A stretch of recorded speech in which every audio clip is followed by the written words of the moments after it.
Empezamos con las reglas de la H. La primera dice que el verbo haber se escribe con H y con B en todos sus tiempos. Esto más que una regla es una afirmación. El problema se da cuando no sabemos si una forma pertenece al verbo haber. A y E, cuando llevan H, son formas del verbo haber. A, cuando no lleva H, es una preposición y E, cuando no lleva H, es una conjunción. Aquí tenemos unos ejemplos para explicar estas diferencias. Sabemos que cuando a un verbo le cambiamos el sujeto, el verbo está obligado a cambiar su forma. Él ha comido en casa. Si en lugar de él decimos nosotros, inmediatamente el verbo cambia. Nosotros hemos comido en casa y vemos que no cambia ningún otro elemento, solo el verbo, porque a es verbo. Yo voy a casa a comer. Si digo en lugar de yo, digo tú, dice, cambia, tú vas a casa a comer. Cambia vas, porque vas va con el sujeto, pero la preposición no cambia, ningún otro elemento de la oración. Yo he ido a Toledo. Nosotros hemos ido a Toledo. La E cambia, pero no cambia la A, porque la A es preposición. Nosotros hemos ido a Galicia. Yo he ido a Galicia. Cambia hemos por E, pero no cambia la preposición. Todos a comer, yo voy a comer a casa. Aquí tenemos tres ejemplos de cómo la preposición a, que es una parte invariable de la oración, une elementos de la misma. La principal función del verbo haber es ser auxiliar en las demás conjugaciones, en las conjugaciones de los demás verbos.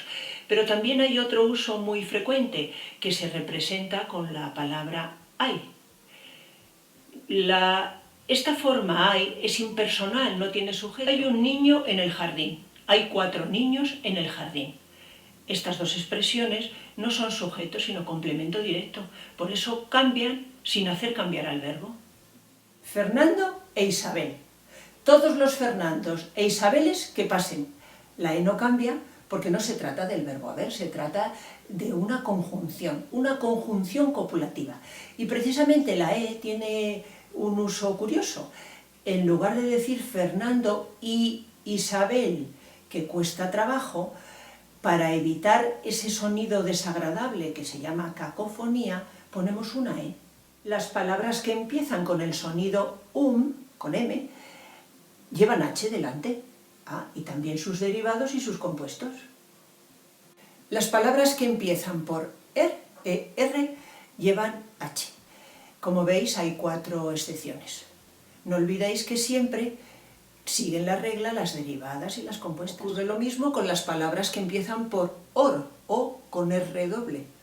Y como siempre, sus derivadas y sus compuestas. El diptongo IE, a principio de palabra, siempre lleva H. Ocurre lo mismo con el diptongo UE, que lleva la H delante. Excepciones con el diptongo inicial UE. Aquí ocurre una cosa muy graciosa. Estamos hartos de repetir sus derivadas y sus compuestas. Bueno, pues la H va y lo hace de otra manera. Yo creo que la H, la pobre, como no tiene sonido, ha querido distinguirse de alguna manera. Y es así, como veis en los ejemplos. Unas derivadas que no tienen nada que ver con la palabra inicial. Siguiendo con las diferencias que parecen gustarle a la H, seguimos con los ejemplos. Así como veis, tenemos de hueco oquedad, de huevo ovalado, de hueso osario y de huérfano orfandad. También con el verbo oler, la H ha querido marcar diferencias. Cuando en la conjugación del verbo oler se produce el diptongo inicial UE, se escribe con H. Aquí veis el ejemplo. Yo huelo, tú hueles, él huele. Ellos huelen, con el diptongo inicial UE. Nosotros olemos, vosotros oléis, sin diptongo y sin H. Aquí tenéis unos prefijos que dan lugar a algunas palabras, a la formación de algunas palabras, como son hidrógeno, hipotenso, heterosexual, etc.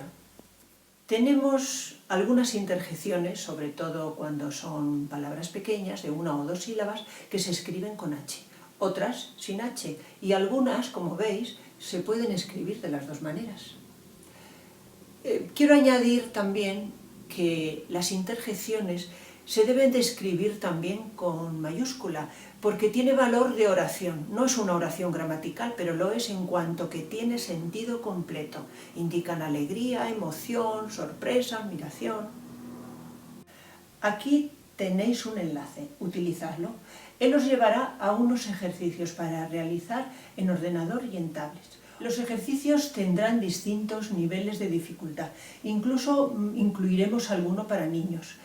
Siempre tendréis la oportunidad de obtener la respuesta correcta de cada uno de ellos. Os recomendamos encarecidamente que los hagáis, porque así podréis tener la satisfacción de comprobar vuestros progresos. Realizando los controles conseguiréis una calificación final a vuestro trabajo. Y nada más por hoy. Hasta otra.